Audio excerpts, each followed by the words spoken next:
नमस्ते जैन साथियों, आप मुझे देख रहे हैं मेरी कर्मभूमि अहमदाबाद से।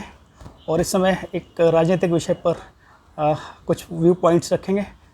और हालांकि ये चैनल कम्प्लीटली मोटिवेशन के लिए है, युवाओं को समर्पित है। उनके अंदर एक आग लगानी है क्रांति की, जिससे वो अच्छा भविष्य, उज्जवल भविष्य बना सकें, देशभक्त बन सकें। लेकिन कुछ करंट अफेयर्स के मुद्दे भी उठाना जरूरी है, देश हित के मुद्दे भी उठाना जरूरी है, क्योंकि इस चैनल का नाम है इंडिया फर्स्ट। जब जब देश की बात आएगी तो हम वो मुद्दे उठाते रहेंगे। आज का मुद्दा है उद्धव ठाकरे की सरकार इस समय डायलिसिस पर आईसीयू में है और चंद दिनों की मेहमान है, या फिर चंद कहिए कि चंद घंटों की मेहमान है। दो महिलाओं के बारे में बात करना चाहूँगा जो इस समय चर्चा की विषय बनी हुई है।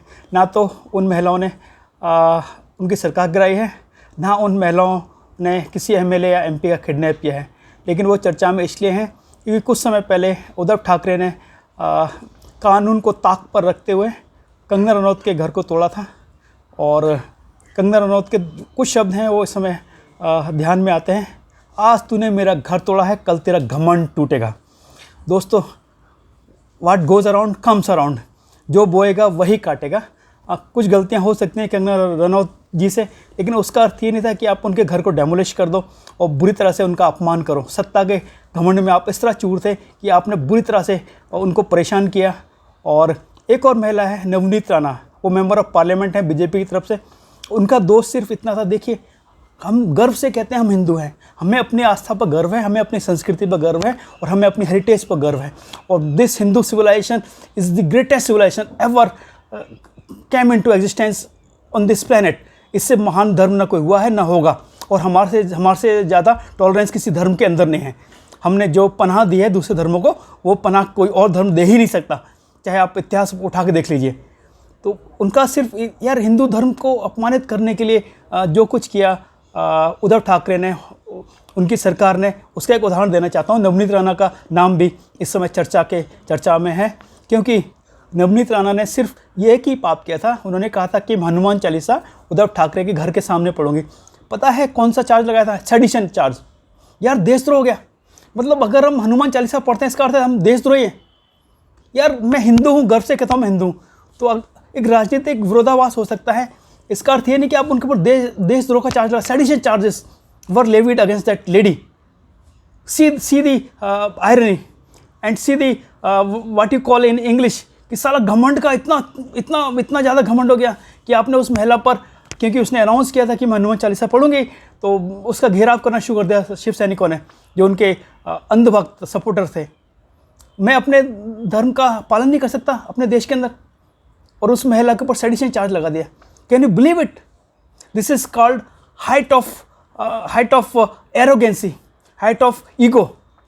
साला सत्ता में आप इतना चकनाचूर हो गए कि आपने उस महिला के ऊपर सेडिशन चार्ज लगा दिया। दुनिया भर के लुटेरे हैं इस देश के अंदर, दुनिया भर के लुटेरे हैं मुंबई के अंदर, और दुनिया भर का जमीन पर कब्जा कर रखा है। अगर आपके अंदर हिम्मत थी तो उनके ऊपर देशद्रोही का मामला लगाते, सेडिशन चार्ज लगाते। लेकिन आपने एक महिला को सिर्फ इसलिए सेडिशन चार्ज लगा दिया क्योंकि वो बीजेपी की थी।